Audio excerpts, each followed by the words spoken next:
ব্রাহ্মণস্য বুদম শঙ্ক শালিগ্রামম চ পুস্তকম বসুন্ধরা ন সহিতে কামিনী কুচমর্ধন। ধরণী কি কি সহ্য করতে পারেন না? ব্রাহ্মণদের পশ্চাৎ ব্রাহ্মণ কখনো আসন ছাড়া কোথাও বসবে না, গুরু বৈষ্ণবকে আসন ব্যতীত বসতে দেবে না। বিভিন্ন জায়গায় গৃহে পরিক্রমা করতে গেলে অনেকে বলে বসুন, কোথায় বসবে? বসবে কোথায়? চেয়ারে। একটা আসন দাও, এটাই সনাতনী হিন্দুরা এখনো শিখতে পারে নাই। আমরা কত জায়গায় যাই, সে যে বিছানায় ঘুমাচ্ছে বলে এখানে বসো, যে সোফায় বসে বসো। ওরে বাপরে, একটা আসন দাও। এক জায়গায় গেছি, ঘরের মাঝে আসন নেই। কত দুর্ভাগ্য!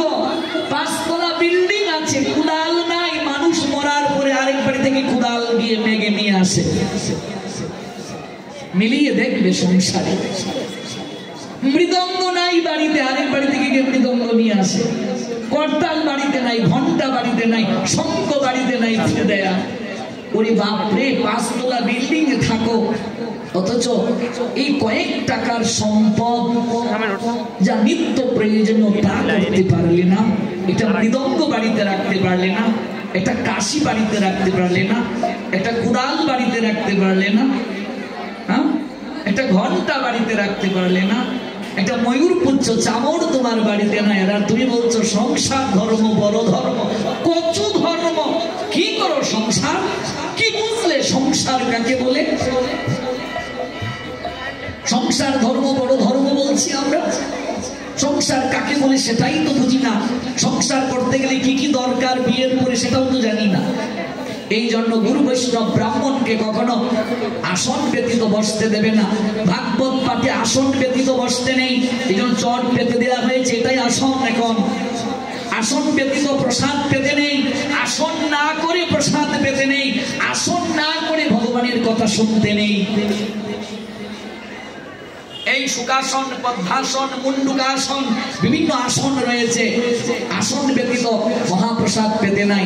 এবার আমার শারীরিক সমস্যা মনে করুন, আমি আসনে বসতে পারি না, আমার কথা আলাদা। আজকাল দেখবে ভাগবত পাঠ মানুষ সোফায় বসে করে। অনেক আলোচকরা সোফায় বসে ভাগবত পাঠ করে। কোত্থেকে পেলে তুমি এই অনুমতি? শাস্ত্র তোমায় দিয়েছে সোফায় বসে ভাগবত পাঠের? আজকাল যে যা পারে তাই করছে। বেশ, আসনই হলো না, আবার কি করে ভাগবত পাঠ হয়? এবার কেউ যদি অসমর্থ হয়, বয়স হয়ে গেছে, রোগে সুখে আক্রান্ত, তার কথা আলাদা।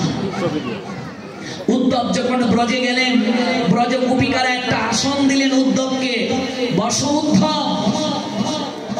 উদ্ধব সন্দেশ পড়ে দেখবে। এবার গোপিকাদের সামনে উদ্ধব আসনে কি করে বসবেন এটা চিন্তা করছেন, এটা তো দৃষ্টতা। আবার গোপিকারা আদেশ দিয়েছেন এটা রক্ষা না করলেও অপরাধ হবে, তাই আসনকে কেবল একটু স্পর্শ করে উদ্ধব মাটিতে বসলেন। উভয় রক্ষা করলেন, সম্মানটাও রক্ষা করলেন, আদেশটাও রক্ষা করলেন। কত কিছু যে শেখার আছে আমাদের।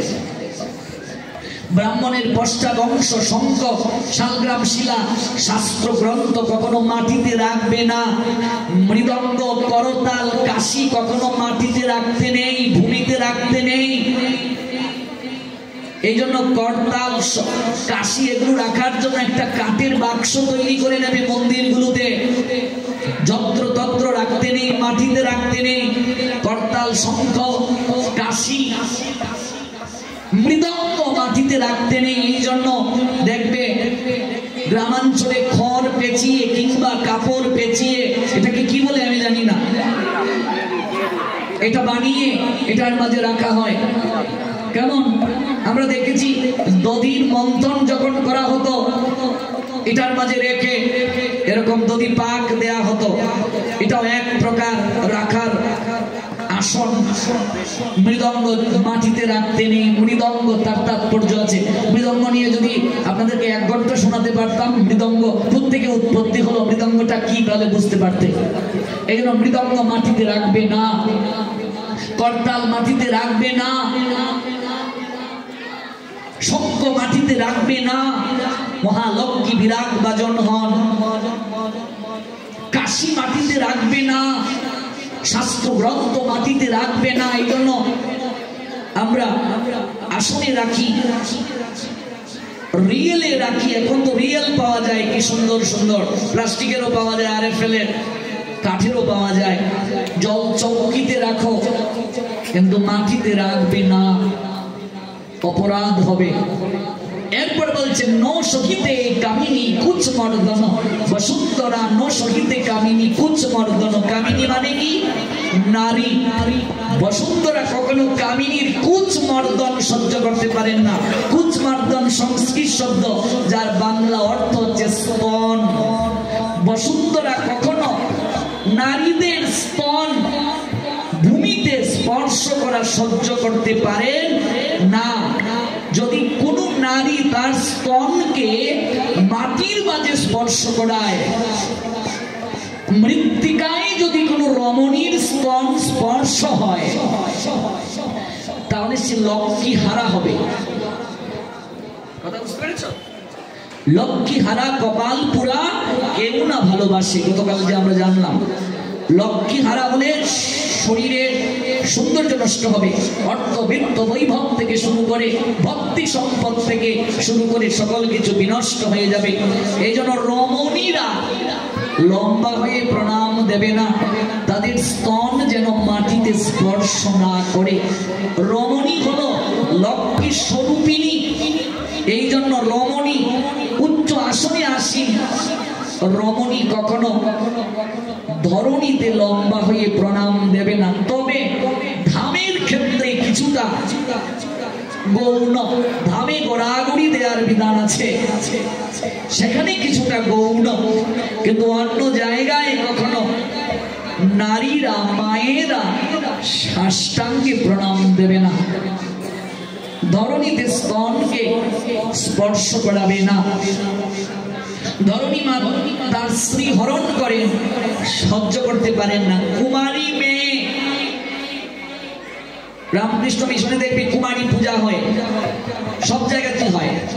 কুমারী মেয়ের কখনো প্রণাম, চরণ স্পর্শ করে কেউ নেবে না।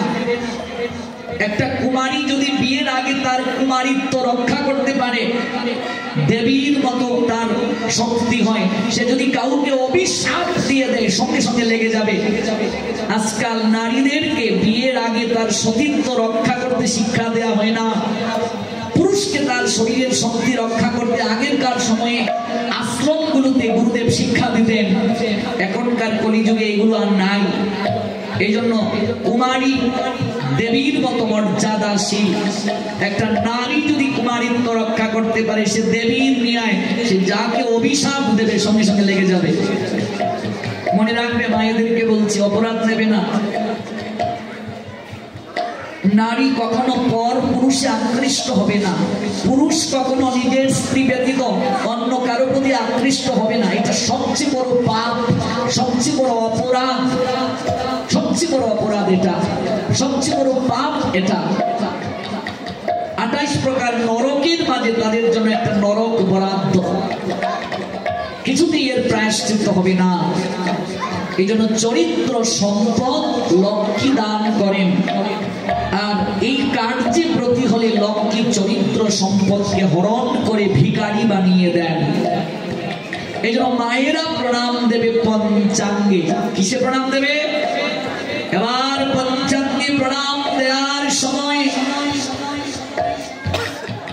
আচরণটা কেমন হবে? প্রণাম দেওয়ার সময় চিন্তা করবে, বা হাত দিয়ে বা চরণ স্পর্শ করছো, চরণ ধরে কখনো প্রণাম দেবে না। মায়েরা কি বলছি গো? চরণ স্পর্শ করে কখনো প্রণাম দেবে না। আর বিশেষ করে মায়েরা অনুমতি নিয়ে মায়েদের চরণ স্পর্শ করতে পারবে, কিন্তু মায়েরা কখনো বাবাজিদের চরণ স্পর্শ করবে না। স্পর্শের মাধ্যমে যে কোনো মুহূর্তে খারাপ চিন্তা জেগে যেতে পারে। অনেক কীর্তনে আমরা দেখতে পাই বাবাজিরা মায়েদেরকে আলিঙ্গন দেয়, কীর্তনিয়া মহিলারা বাবাজিদেরকে আলিঙ্গন দেয়। এগুলো সবচেয়ে বড় অপরাধ। এটা মহাপ্রভু স্বীকার করেন নাই, স্বীকৃতি দেন নাই। তুমি মম আগুন এর পাশে যাবে আর তুমি গলবে না। খুব থেকে এলে এত বড় সাধক তুমি। হ্যাঁ, আজকাল কীর্তনগুলোকে আমরা বানিয়ে ফেলেছি যাত্রার মঞ্চ। এগুলো নিজের চোখে দেখা